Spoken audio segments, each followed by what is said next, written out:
नमस्कार दोस्तों, जय हिंद, वंदे मातरम। अपना सक्षम पॉइंट यूट्यूब चैनल पर एक बार फिर से आप सभी का हार्दिक स्वागत है। पिछली क्लास में हमने पढ़ा था मौर्य साम्राज्य के बारे में। आज इसका 12वां चैप्टर पढ़ेंगे, मौर्योत्तर काल, जो 200 ईसा पूर्व से लेकर 300 ईस्वी तक, जिसके अंदर शुंग वंश, कण्व वंश, सातवाहन वंश, इन वंशों के बारे में पढ़ने वाले हैं। तो करते हैं आज की क्लास को शुरू। मौर्य वंश के पतन के बाद लगातार शुंग, कण्व तथा आंध्र सातवाहन तीन ब्राह्मण राजवंश हुए, जिन्होंने वैदिक धर्म, वर्णाश्रम धर्म व्यवस्था का पुनरुत्थान किया। अतः मौर्योत्तर काल को वैदिक प्रतिक्रिया व पुनरुत्थान का काल भी कहा जाता है। शुंग वंश जिसने 184 ईसा पूर्व से लेकर 75 ईसा पूर्व तक शासन किया। इस वंश का संस्थापक था पुष्यमित्र शुंग, जो 184 ईसा पूर्व में इस वंश की स्थापना की थी। पुष्यमित्र शुंग ने अंतिम मौर्य सम्राट वृहदत्त की हत्या करके शुंग वंश की स्थापना की। पुष्यमित्र वृहदत्त का सेनापति था। पुष्यमित्र शुंग की राजधानी पाटलिपुत्र। शुंग इतिहास के स्रोत। साहित्यिक स्रोतों में पुराण और हर्षचरित। पुराणों में मत्स्य पुराण, वायु पुराण और ब्रह्मांड पुराण के अंदर शुंग वंश के इतिहास की जानकारी मिलती है। और हर्षचरित, जो बाणभट्ट के द्वारा लिखी गई थी, इसमें भी शुंग इतिहास की जानकारी मिलती है। बाणभट्ट ने मौर्य सम्राट बृहदत्त को प्रजा दुर्बल, प्रजा रक्षक की प्रतिज्ञा पालन में असमर्थ कहा। हर्षचरित में पुष्यमित्र शुंग को अनार्य तथा निम्न उत्पत्ति का बताया है। गार्गी संहिता यह एक ज्योतिष ग्रंथ है। इसमें यवन आक्रमण का उल्लेख है। गार्गी संहिता के युग पुराण खंड में उल्लेख, यवन, साकेत, पांचाल, मथुरा को जीतते हुए कुसुम ध्वज पाटलिपुत्र के निकट जा पहुंचे थे। पंतजलि का महाभाष्य है, इसमें यवन आक्रमण का उल्लेख है। पंतजलि जो पुष्यमित्र शुंग के पुरोहित थे। मालविका का अग्निमित्र, मालविका का अग्निमित्र यह कालिदास का नाटक है। मालविका का अग्निमित्र, जिसमें यह पता चलता है कि पुष्यमित्र का पुत्र अग्निमित्र विदिशा का राज्यपाल था। इसने विदर्भ को जीतकर अपने राज्य में मिला लिया था। इसमें यवन आक्रमण का भी उल्लेख है। अग्निमित्र के पुत्र वसुमित्र ने सिंधु नदी के दाहिने किनारों पर यवनों को परास्त किया था। थेरावली, जिसके रचयिता जैन मेरुतंग है, इसमें उज्जैनी के शासकों की वंशावली दी गई है। इसमें पुष्यमित्र शुंग का उल्लेख है। 30 वर्षों तक राज्य करने का उल्लेख है। इसके पश्चात हरिवंश, हरिवंश इसमें पुष्यमित्र शुंग का परोक्ष उल्लेख किया गया। इसमें पुष्यमित्र को ओद बीज, अचानक उठने वाला, अश्वमेध यज्ञ करने वाला सेनानी तथा काश्यप गोत्रीय ब्राह्मण कहा गया है। आर.पी. जायसवाल ने इसकी पहचान पुष्यमित्र शुंग से की है। दिव्यवदान यह एक बौद्ध ग्रंथ है। इसमें पुष्यमित्र शुंग को मौर्य वंश का अंतिम शासक बताया गया तथा उसका चित्रण बौद्ध धर्म के संहारक के रूप में किया गया। साहित्यिक स्रोतों के बाद में आते हैं पुरातात्विक स्रोत, जिसमें अयोध्या का लेख, यह लेख धनदेव का है। धनदेव पुष्यमित्र शुंग का अयोध्या का राज्यपाल था। इसमें पुष्यमित्र शुंग को 2 अश्वमेध यज्ञ करने का उल्लेख मिलता है। बेसनगर का लेख, यह लेख यवन राजदूत हेलियोडोरस का है। यह लेख गरुड़ स्तंभ पर खुदा हुआ है। इसमें मध्य भारत में भागवत धर्म की लोकप्रियता की जानकारी मिलती है। भरहुत का स्तूप, भरहुत का लेख, यह लेख भरहुत स्तूप की एक वेष्टनी पर खुदा हुआ है। शुंग वंश की उत्पत्ति हरप्रसाद शास्त्री के अनुसार यह पारसिक थे। मित्र सूर्य के उपासक थे। बाणभट्ट के हर्षचरित के अनुसार अनार्य तथा निम्न जाति के थे। दिव्यवदान के अनुसार मौर्य वंशीय क्षत्रिय थे। बृहदारण्य के उपनिषद में सोंगी पुत्र आचार्य का उल्लेख तथा आश्वालायन स्रोत सूत्र में शुंगों का उल्लेख आचार्य के रूप में किया गया है। इन दोनों के अनुसार शुंग ब्राह्मण पुरोहित थे। पुराणों में पुष्यमित्र को शुंग कहते हैं। शुंग वंश को पाणिनि ने भारद्वाज गोत्रीय बताया है। मालविक अग्निमित्र, इसमें पुष्यमित्र के पुत्र अग्निमित्र को बैम्बिक कुल से संबंधित किया है। एच.सी. राय चौधरी भी इसके मत के समर्थक है। हरिवंश, इसमें पुष्यमित्र शुंग को काश्यप गोत्रीय द्विज तथा ओद बीज अचानक उठने वाला कहा गया है। तारानाथ, इसमें भी उन्हें ब्राह्मण जाति साफिनर का बताया। राजबली पांडे इस वंश के ब्राह्मण पहले मौर्यों के आचार्य पुरोहित थे। पुष्यमित्र शुंग, शासक बनने से पूर्व पुष्यमित्र मौर्यों के अधीन अवंती में प्रशासक था। मेरुतंग की थेरावली में अवंती उज्जैनी के शासकों की वंशावली में उसका नाम दिया गया है। अनार्य सेनानी, पुष्यमित्र ने सेना दिखाने के बहाने अपने प्रजा दुर्बल स्वामी बृहदत्त की हत्या कर दी थी। इसका उल्लेख हर्षचरित के अंदर मिलता है। शुंग वंश की स्थापना मंत्रियों द्वारा नए राजवंश की स्थापना का प्रारंभ किया गया, जो कालांतर में कण्व, आंध्र, गुप्त आदि वंशों की भी परंपरा बन गया। पुष्यमित्र अंतिम मौर्य सम्राट बृहदत्त का सेनापति था। पुराण हर्षचरित तथा माल्यका अग्निमित्र में पुष्यमित्र के लिए सेनानी अर्थात सेनापति की उपाधि का ही प्रयोग मिलता है, जबकि उसके पुत्र अग्निमित्र को राजा बताया गया है। पुष्यमित्र शुंग ने वैदिक धर्म की पुण्य प्रतिष्ठा की। इसी कारण उसका काल वैदिक प्रतिक्रिया अथवा वैदिक पुनर्जागरण का काल भी कहा जाता है। विदर्भ युद्ध, विदर्भ आधुनिक बरार यज्ञसेन के नेतृत्व में पुष्यमित्र के समय स्वतंत्र हो गया था। यज्ञसेन बृहदत्त के सचिव का साला था। यज्ञसेन को शुंगों का स्वाभाविक शत्रु प्रकृत्य मित्र बताया गया। पुष्यमित्र का पुत्र अग्निमित्र विदिशा का राज्यपाल उपराजा था। पुष्यमित्र की दूसरी राजधानी पश्चिम के प्रांतों पर नियंत्रण के लिए विदिशा थी। माधवसेन, जो यज्ञसेन का चचेरा भाई था, वह राजगद्दी का प्रतिद्वंदी भी था तथा अग्निमित्र का मित्र था। यज्ञसेन ने माधवसेन को बंदी बना लिया। जब अग्निमित्र ने यज्ञसेन को माधवसेन से मुक्त करने के लिए कहा, तो उसने मांग की कि उसके संबंधी मौर्य नरेश के सचिव, जो पाटलिपुत्र जेल में बंद है, उसको मुक्त किया जाए। अग्निमित्र ने अपने सेनापति वीरसेन को विदर्भ पर आक्रमण करने के लिए कहा। 184 ईसा पूर्व में यज्ञसेन व अग्निमित्र के बीच युद्ध हुआ, जिसमें यज्ञसेन पराजित हुआ। विदर्भ को दो भागों में बांट दिया गया, एक भाग माधवसेन के अधीन और दूसरा भाग यज्ञसेन के अधीन। वर्धा नदी दोनों भागों की मध्य सीमा मान लिया गया। दोनों ने पुष्यमित्र को अपना सम्राट मान लिया। इसके बाद पुष्यमित्र का प्रभाव नर्मदा नदी के दक्षिण तक विस्तृत हो गया। इस पूरे घटनाक्रम की जानकारी कालिदास के मालविका अग्निमित्र में मिलती है। यवनों का आक्रमण, बैक्टीरियन यवन, यवन वहालिक अफगानिस्तान का उत्तरी पूर्वी भाग प्रदेश में निवास करते थे। यवनों का आक्रमण पुष्यमित्र के शासनकाल की प्रमुख घटना थी। इस आक्रमण का उल्लेख निम्न ग्रंथों में मिलता है: पंजलि के महाभाष्य में, गार्ग्य संहिता में और कालिदास के मालविका अग्निमित्र के अंदर। महाभाष्य के अनुसार यवनों ने साकेत, फैजाबाद यूपी तथा माध्यमिका चित्तौड़ के समीप नगरी पर आक्रमण किया। गार्गी संहिता के युग पुराण खंड के अनुसार यवन कुसुमध्वज पाटलिपुत्र तक पहुंच गए थे। मालविका अग्निमित्र के अनुसार पुष्यमित्र के यज्ञ का घोड़ा उसके पुत्र वसुमित्र के नेतृत्व में सिंधु के दक्षिणी तट पर यवनों द्वारा पकड़ लिया गया। परिणाम स्वरूप युद्ध हुआ, जिसमें वसुमित्र ने यवनों को परास्त कर दिया था।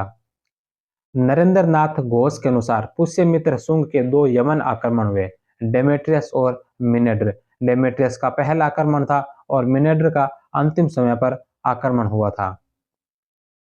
टार्न ने अपनी पुस्तक Greeks in bacteria in and India में एक ही यवन आक्रमण का उल्लेख किया है, जिसका नेता डेमेट्रियस यह अपने भाई अपोलोडोटस तथा सेनापति मिनेड्र के साथ आया था।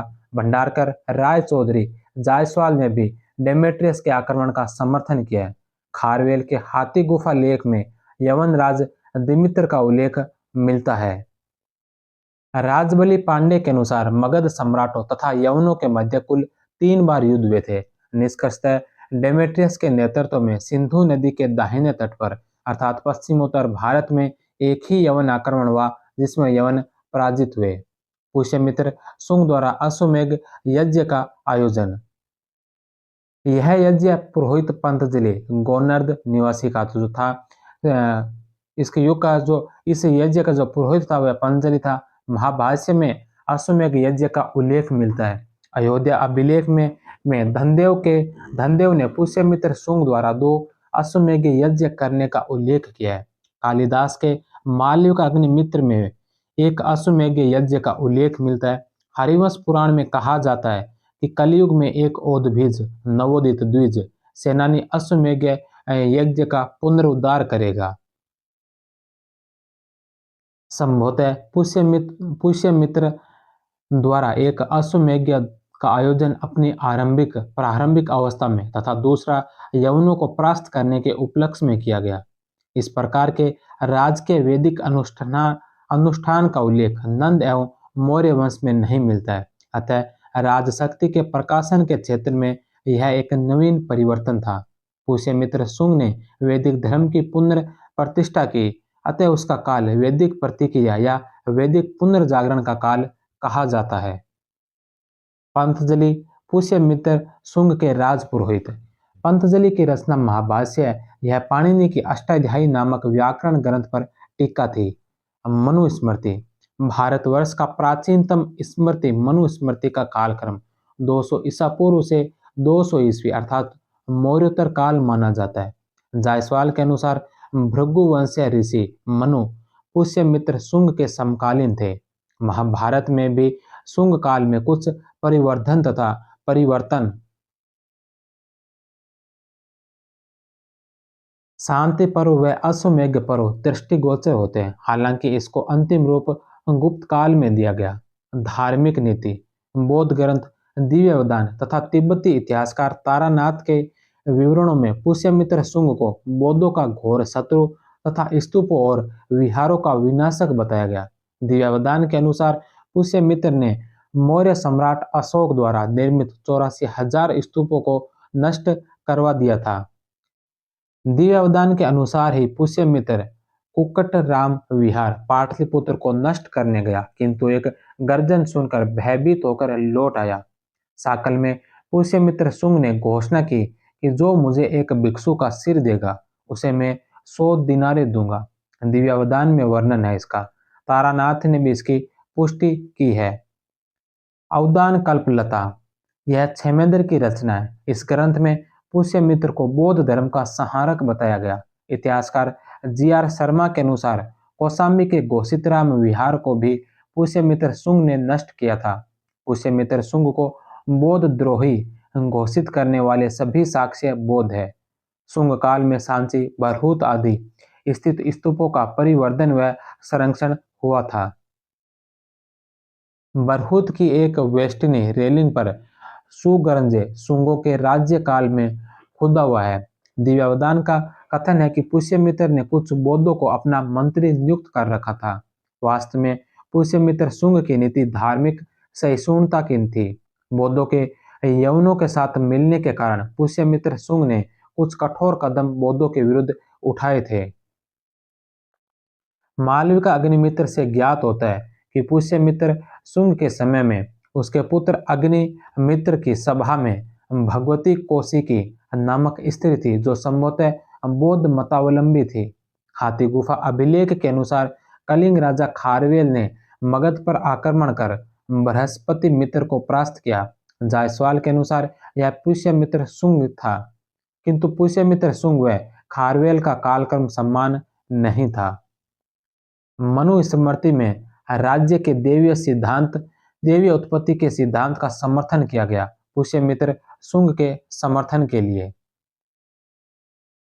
राजकुल से संबंधित व्यक्तियों को राज्यपाल तथा सेनापति नियुक्त किया जाता था। राजा की सहायता के लिए एक मंत्री परिषद होती थी। मनुस्मृति के अनुसार राजा को 7 या 8 मंत्रियों की नियुक्ति करनी चाहिए। मनु के अनुसार बालक राजा का भी अपमान नहीं करना चाहिए, क्योंकि वह मनुष्य रूप में स्थित महान देवता होता है। पुराणों के वर्णन के अनुसार पुष्यमित्र का शासनकाल 36 वर्ष 184 ईसा पूर्व से 148 ईसा पूर्व का था। पुष्यमित्र के बाद उसका पुत्र अग्निमित्र उत्तराधिकारी हुआ। कालिदास के नाटक मालविका अग्निमित्र का नायक अग्निमित्र ही है। अग्निमित्र पूर्व में विदिशा का गवर्नर था। उत्तरी पांचाल अहिच्छत्र से अग्निमित्र के कुछ सिक्के प्राप्त हुए हैं। पुष्यमित्र के समय वसुमित्र साम्राज्य की उत्तर पश्चिमी सीमा का प्रांतपति था तथा उसने यवन आक्रमण को असफल किया। वसुमित्र शासक बनने के बाद विलासप्रिय हो गया। एक बार नृत्य का आनंद लेते समय मुझदेव मित्रदेव नामक व्यक्ति ने उसकी हत्या कर दी। वसुमित्र के बाद आंध्रक, पुलिंदक, घोष, वज्रमित्र और भागभद्र शासक हुए। आंध्रक या औद्रक का उल्लेख कौशाम्बी से प्राप्त एक उल्लेख में मिलता है। भागभद्र भागभद्र शुंग वंश का 9वां शासक था। भागभद्र के शासनकाल के 14वें वर्ष तक्षशिला के यवन शासक एंठ्याल कीड्स का राजदूत हेलियोडोरस विदिशा आया था, जो वैष्णव भागवत धर्म का अनुयायी था तथा उसने बेसनगर विदिशा में गरुड़ स्तंभ की स्थापना की थी। देवभूमि या देवभूति शुंग वंश का 10वां शासक। इसकी हत्या करके इसके अमात्य वसुदेव ने करके शुंग राजवंश को समाप्त कर दिया था। शुंगकालीन स्थापत्य और स्थापत्य व कला।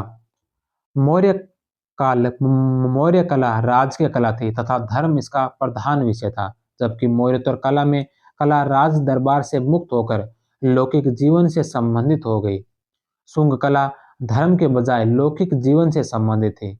शुंग कला के नमूने सांची, बरहुत, बेसनगर, मथुरा तथा बोध गया से प्राप्त होते हैं।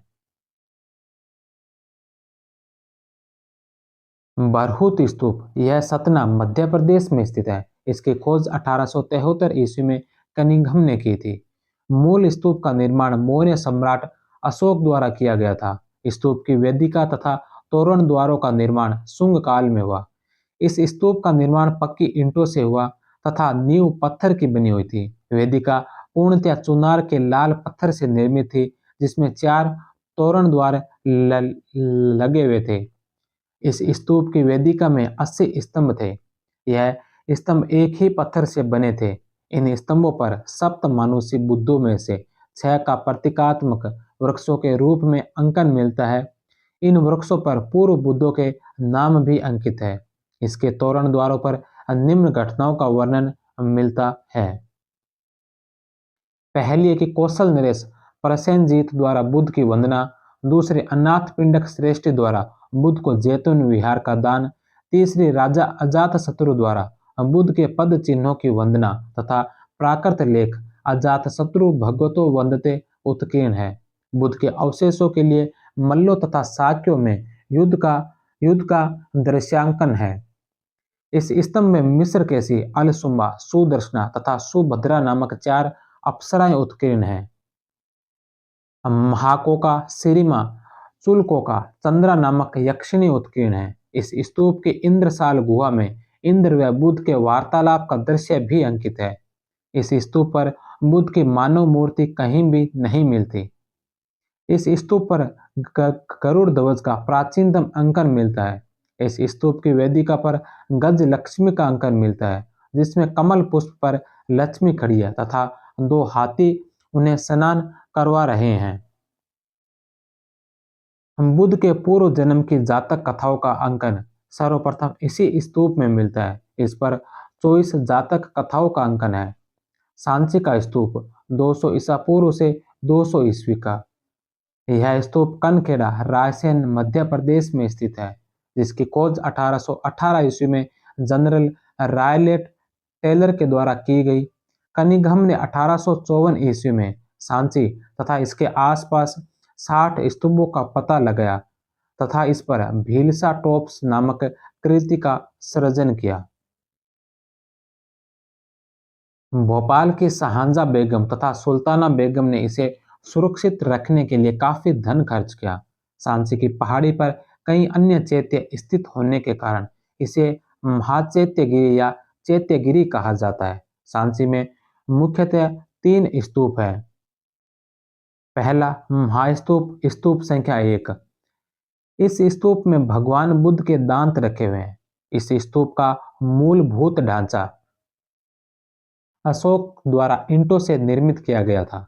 शुंग काल में इसे गहरे बैंगनी दूसर चूना पत्थर से आवृत कर दिया गया। शुंग काल में इसकी काष्ठ वेदिका को पाषाण निर्मित कर दिया गया। सातवाहन काल में वेदिका की चारों दिशाओं में 4 तोरण द्वार निर्मित किए गए थे।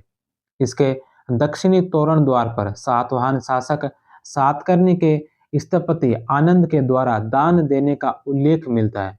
इस महास्तूप को त्रिवेदी स्तूप भी कहा जाता है। इसके दक्षिण के तोरण द्वार को विदिशा की एक दंतकार श्रेणी द्वारा निर्मित किया गया है। इस पर साल बंजिका 64 का अंकन है। इस महास्तूप पर अजात शत्रु व प्रसेनजीत को दल बदल सहित बुद्ध की वंदना करते हुए दिखाया गया है। स्तूप संख्या 2, इसको काला स्तूप कहते हैं।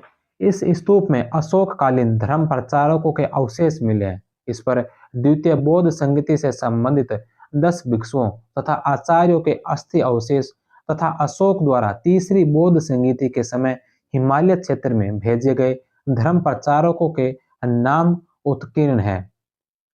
सांची स्तूप संख्या 3, इस स्तूप में बुद्ध के 2 प्रमुख शिष्यों मोगदलन व सारिपुत्र के धातु अवशेष मिलते हैं। बोध गया स्तूप बिहार, यह शुंगकालीन स्तूप है। तो शुंग वंश के पश्चात जो वंश की उत्पत्ति होती है वो है कण्व वंश। कण्व वंश जो 75 ईसा पूर्व से 30 ईसा पूर्व तक इसने शासन किया था। एक छोटा सा इसका टाइम पीरियड रहता है। शुंग वंश का अंतिम राजा देवभूति अत्यंत निर्बल तथा विलासी था। वह अपने शासन के अंतिम दिनों में अपने अमात्य वासुदेव के षड्यंत्रों द्वारा मार डाला गया। वासुदेव ने जिस नवीन राजवंश की नींव डाली वह कण्व अथवा कण्वाइन नाम से जाना जाता है। शुंगों के समान यह भी एक ब्राह्मण वंश था। वासुदेव ने कुल 9 वर्षों तक राज्य किया। इसके पश्चात 3 राजा भूमिमित्र, नारायण तथा सुशर्म, इन्होंने क्रमशः 14, 12 और 10 वर्षों तक शासन किया। सुशर्मा इस वंश का अंतिम शासक था। वायु पुराण के अनुसार वह अपने आंध्र जातीय भृत्य सिंधुक द्वारा मार डाला गया। सुशर्मा की मृत्यु के साथ ही कण्व राजवंश तथा शासन की समाप्ति हो गई। तो इस कण्व राजवंश में कुल 4 शासकों ने शासन किया, जिसने मिलाकर टोटल 45 वर्षों तक शासन किया था। जिसमें पहले शासक ने 9 वर्ष, दूसरे शासक ने 14 वर्ष, तीसरे ने 12 वर्ष और चौथे ने जो 10 वर्ष शासन किया था। इसके पश्चात एक नया राजवंश आता है, वो है सातवाहन राजवंश। ईसा पूर्व प्रथम शताब्दी में विंध्यन पर्वत के दक्षिण में 2 शक्तियों का जन्म हुआ। ऊपरी दक्कन के सातवाहन और दूसरे कलिंग के चैदी। इन दोनों शक्तियों में सातवाहन भारतीय इतिहास में एक अलग महत्व रखते हैं। इतने दीर्घ काल तक भारतीय इतिहास के किसी भी अन्य राजवंश ने अबाध रूप से शासन नहीं किया। सातवाहन साम्राज्य के अंतर्गत समस्त दक्षिणापथ सम्मिलित था और उत्तर भारत में संभवतः मगध तक उसका विस्तार था। आंध्र सातवाहन वंश के इतिहास को जानने के लिए हमारे पास पर्याप्त स्रोत है। पहले अभिलेख। इस राजवंश के बारे में जानने के लिए निम्नलिखित अभिलेख उपयोगी है। नागानिका का नानाघाट, महाराष्ट्र के पुणे जिले में स्थित है। नागानिका का नानाघाट लेख। दूसरा गौतमीपुत्र सातकर्णी के नासिक से प्राप्त 2 गुहालेख। गौतमी बलश्री का नासिक गुहालेख। वशिष्ठपुत्र पुलवामी का नासिक गुहालेख। वशिष्ठपुत्र पुलवामी का कार्ले गुहालेख। यज्ञश्री सातकर्णी का नासिक गुहालेख।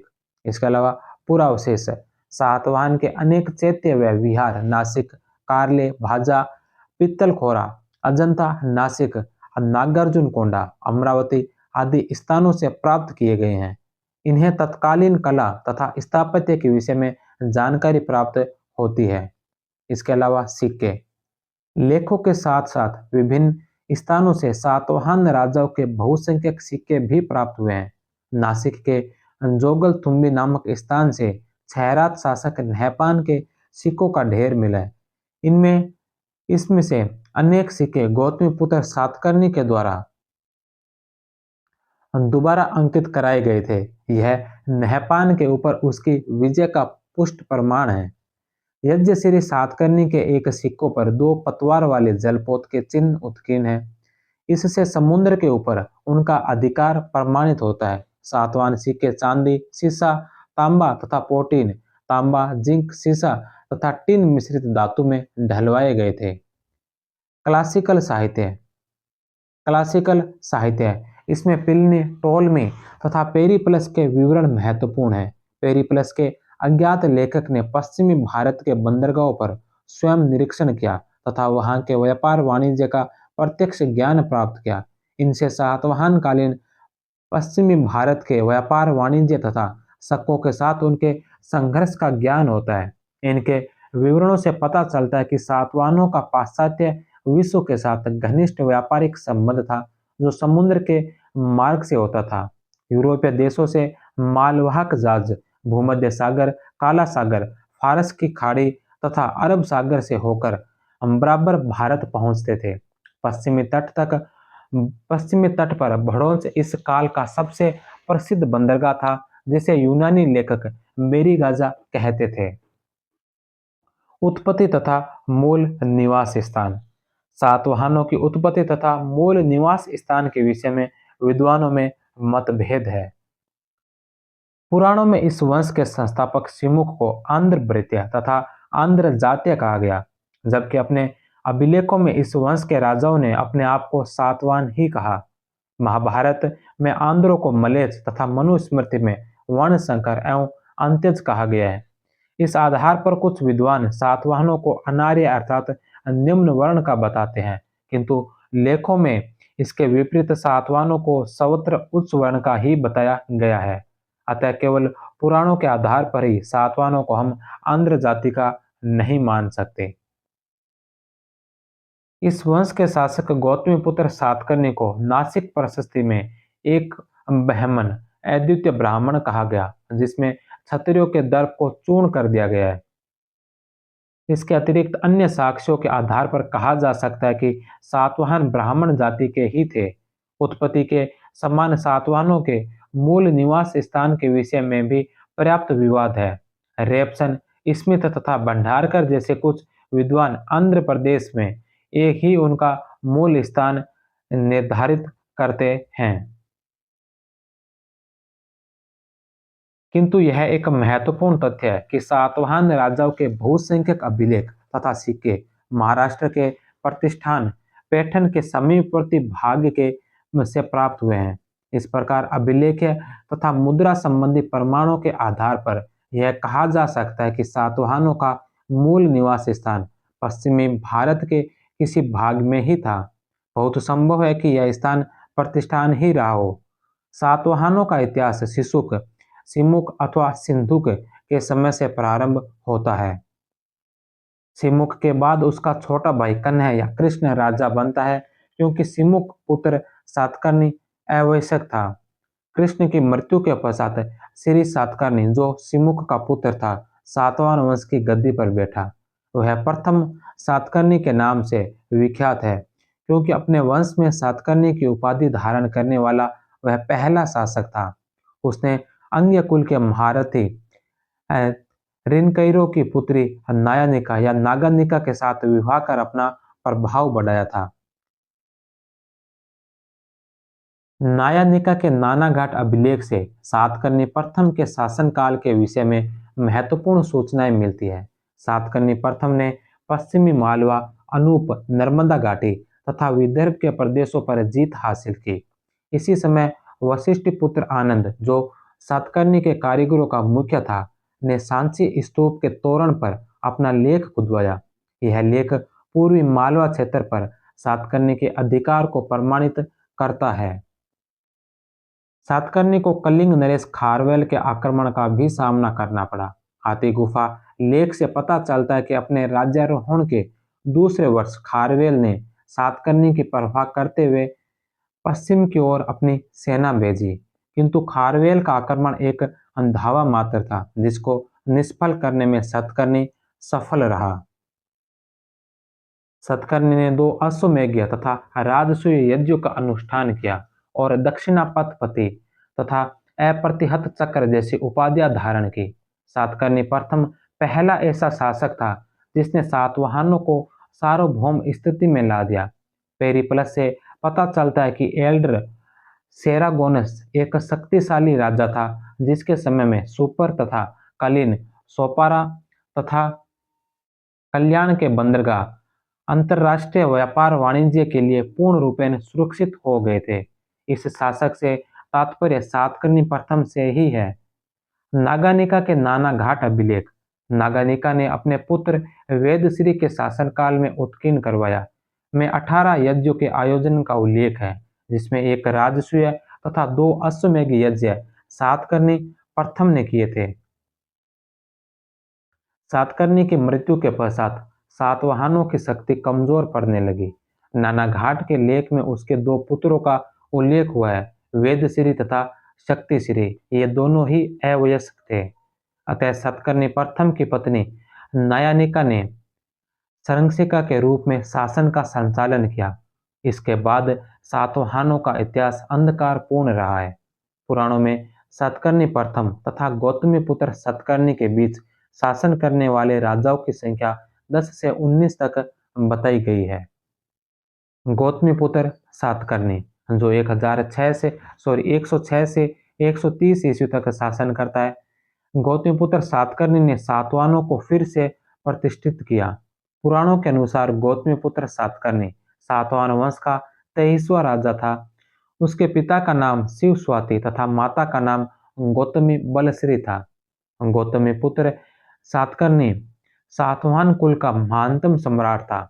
उसके 3 अभिलेख प्राप्त होते हैं, 2 नासिक से तथा 1 कार्ले से। उसकी सैनिक सफलताओं एवं अन्य कार्यों के विषय में हमें उसकी माता गौतमी बलश्री की नासिक प्रशस्ति नासिक ग्वालियर से भी सूचना मिलती है। यह प्रशस्ति गौतमी बलश्री ने अपने पुत्र वशिष्ठ पुत्र पुलवामी के शासनकाल में उत्कीर्ण करवाई। छह के आक्रमण के कारण सातवाहनों का महाराष्ट्र के ऊपर से अधिकार छिन गया था। इन्हें पुनः स्थापित करने के लिए 17वें वर्ष एक बड़ी सेना के साथ छहरातों के राज्य पर गौतमीपुत्र सातकर्णी ने आक्रमण कर दिया। इस सैनिक अभियान में छहरात नरेश नहपान तथा उषावदात पराजित हुए थे। नासिक अभिलेख के अनुसार अपनी विजय के बाद उसने नासिक के बौद्ध संघ को अजय कालिके नामक क्षेत्र दान में दिया। तत्पश्चात कार्ले के भिक्षु संघ को उसने करजक नामक ग्राम दान में दिया। पुलवामी के नासिक ग्वालियर में भी गौतमीपुत्र की छहरातों के विरुद्ध सफलता की सूचनाएं अब मिलती है।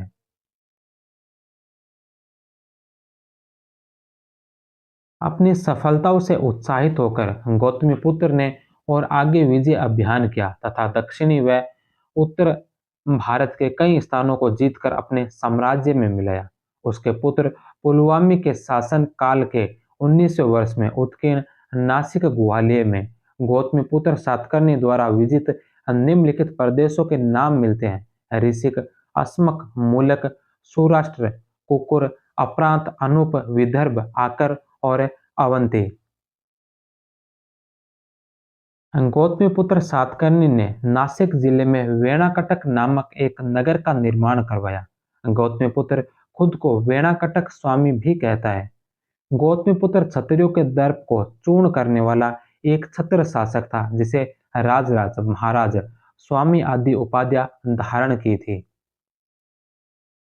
नासिक प्रशस्ति में गौतमीपुत्र की प्रशंसा इन शब्दों में की गई: जिसने अनेक युद्धों को जीता था, जिसकी विजयनी पताका अपराजित थी, जिसकी राजधानी शत्रुओं द्वारा अनाक्रमणीय थी, जो शक्ति में राम, केशव, अर्जुन तथा भीमसेन के तुल्य था, तथा जो नहुस, जन्मेजय, सागर, ययाति, राम, अम्बरीश के समान तेजस्वी था। वर वरुण विक्रमचारु विक्रम नामक उपाधि धारण की थी। गौतमीपुत्र का शासन दक्षिणापथ में वैदिक ब्राह्मण धर्म के पुनरुत्थान का काल था। नासिक परिस्थिति में उसे वेदों का आश्रय, आगमन निलय तथा अद्वितीय ब्राह्मण एक ब्राह्मण कहा गया, परंतु वैदिक धर्म का पोषक होते हुए भी वह धर्म सहिष्णु शासक था। गौतमीपुत्र सातकर्णी के उत्तराधिकारी। गौतमीपुत्र की मृत्यु के पश्चात उसका पुत्र वशिष्ठपुत्र पुलुमावी, जिसे पुराणों में पुलोमा अथवा पुलोमारवी कहा गया है, शासक बना।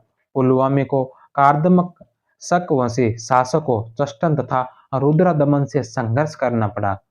रुद्रदमन अपने गिरनार अभिलेख में पुलुमावी को दो बार हराने का दावा करता है, किंतु पुलुमावी आंध्र प्रदेश के अमरावती व वेलारी को जीतने में सफल रहा था। इस प्रकार पुलुमावी के काल में सातवाहनों ने आंध्र प्रदेश पर आधिपत्य स्थापित करने में सफलता प्राप्त की। इसे दक्षिणापथेश्वर कहा गया। इसके कुछ सिक्कों पर दो पतवारों वाले जहाज का चित्र बना हुआ है, जो सातवाहनों की नौ शक्ति के पर्याय विकसित होते हैं। इसी काल में अमरावती के स्तूप का संवर्धन हुआ तथा उसके चारों ओर वेष्टनी बनाई गई। पुलुमावी जो 130 से 159 ईस्वी तक शासन किया था, पुलुमावी के बाद सातवाहनों की शक्ति पुनः निर्बल पड़ गई। कन्हेरी अभिलेख के अनुसार रुद्रदमन की कन्या का विवाह वशिष्ठपुत्र पुलुमावी के साथ हुआ था। पुलुमावी के बाद शिव श्री सतकर्णी तथा शिव स्कंद सतकर्णी शासक बने थे। यज्ञ श्री सातकर्णी 174 से 203 ईस्वी सातवाहन वंश का अंतिम शक्तिशाली राजा हुआ था।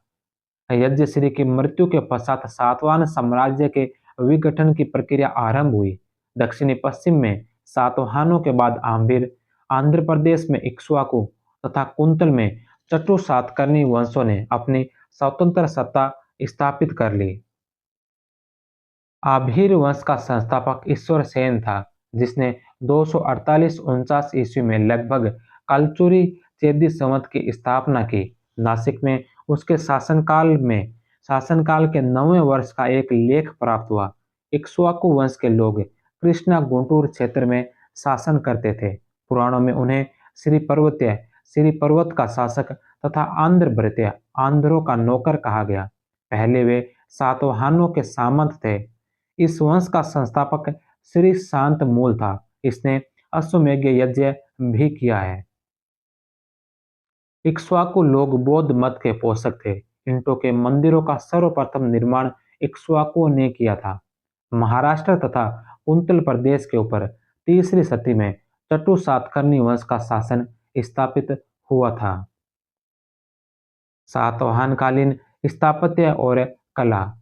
सातवाहन काल में पूर्वी दक्कन स्थित भट्टिपोल, अमरावती तथा नागार्जुन कोंडा में स्तूपों का निर्माण हुआ। अमरावती शैली। अमरावती, नागार्जुन कोंडा, घंटसाल, पीठापुरम, संकाराम या संघाराम, भट्टिपोल, गुंटपलई, जग्यापेट आदि केंद्रों पर जिस शैली का विकास हुआ उसे अमरावती शैली कहते हैं।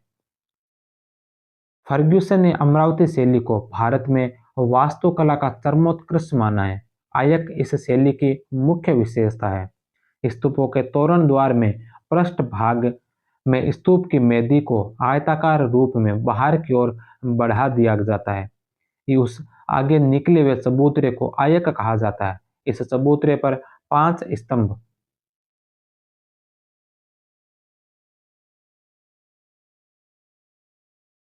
स्तंभ बनाए जाते हैं, जिन्हें आयक स्तंभ कहते हैं। भट्टिपोल, अमरावती, घंटसाल तथा मुख्य नागार्जुन कोंडा स्तूप में आयक स्तंभ मिलते हैं, जबकि सालीहुंडम तथा राम तीर्थम स्तूपों में आयक स्तंभ नहीं मिलते हैं। गुंटपले स्तूप 3री शताब्दी ईसा पूर्व के मध्य में निर्मित यह स्तूप दक्षिणी भारत का प्राचीनतम स्तूप है। अंगोली स्तूप। इस स्तूप पर बेसंतर जातक का विस्तार से अंकन देखने को मिलता है। यज्ञपेट। इस स्तूप का सर्वप्रथम चक्रवर्ती सार्वभौम राजा का प्रतीक रूप में अंकन मिलता है। अमरावती स्तूप धन महाचैत्य, कर्म महाचैत्य। अमरावती का प्राचीन नाम धान्य कटक धरणीकोट से मिलता है। यह स्तूप गुंटूर, आंध्र प्रदेश में 1797 ईस्वी में कर्नल मैकेंजी के द्वारा खोजा गया है। मूल स्तूप का निर्माण अशोक द्वारा करवाया गया। सातवाहन काल में यहाँ महास्तूप का निर्माण हुआ, जिसे महाचैत्य कहा गया। वशिष्ठपुत्र पुलवामी ने इसका जीर्णोद्धार करवाया तथा इसके चारों तरफ पाषाण वेदिका निर्मित भी करवाई। इस स्तूप पर वशिष्ठपुत्र पुलवामी, यज्ञ श्री सातकर्णी तथा श्री शिव सातकर्णी के नाम उत्कीर्ण है। इस स्तूप पर तक्षण का कार्य महानवकर्मिक की देखरेख में पसनिक शिल्पियों द्वारा किया गया। स्थापत्य में श्वेत पाषाण का प्रयोग इसी स्तूप में किया गया। इसमें आयक स्तंभों का प्रयोग भी किया गया है। नागार्जुन कोंडा स्तूप, यह स्तूप श्री पर्वत और गुंटूर आंध्र प्रदेश में स्थित है। इसका प्राचीन नाम विजयपुरी था। यह इक्ष्वाकु वंशी राजाओं की राजधानी थी। इस वंश के राजाओं की रानियों की अनुरक्ति बौद्ध धर्म में थी। यहाँ पर महास्तूप का निर्माण तथा संवर्धन रानी बप्पी सिरिनिका शांति श्री द्वारा करवाया गया है। इसकी खोज 1926 में लोंगहस्ट ने की थी। इसके पश्चात देखते हम कलिंग का चेदी राजवंश। कलिंग का चेदी राजवंश। मौर्य सम्राट अशोक ने भीषण युद्ध के पश्चात कलिंग को जीतकर अपने साम्राज्य में सम्मिलित कर लिया था। ऐसा प्रतीत होता है कि अशोक के निर्बल उत्तराधिकारी कलिंग पर अपना अधिकार नहीं रख सके तथा उसकी मृत्यु के पश्चात कलिंग का राज्य पुनः स्वतंत्र हो गया। प्रथम शताब्दी ईसा पूर्व में कलिंग भारत का एक अत्यंत शक्तिशाली राज्य बन गया। इस समय हम यहाँ के चेदी वंश के महामेघवान कुल को शासन करता हुआ पाते हैं। चेदी भारत की एक अत्यंत प्राचीन जाति है। छठी शताब्दी ईसा पूर्व में चेदी महाजनपद विद्यमान था, जिसमें संभवतः आधुनिक बुंदेलखंड तथा उसके समीपवर्ती प्रदेश सम्मिलित थे।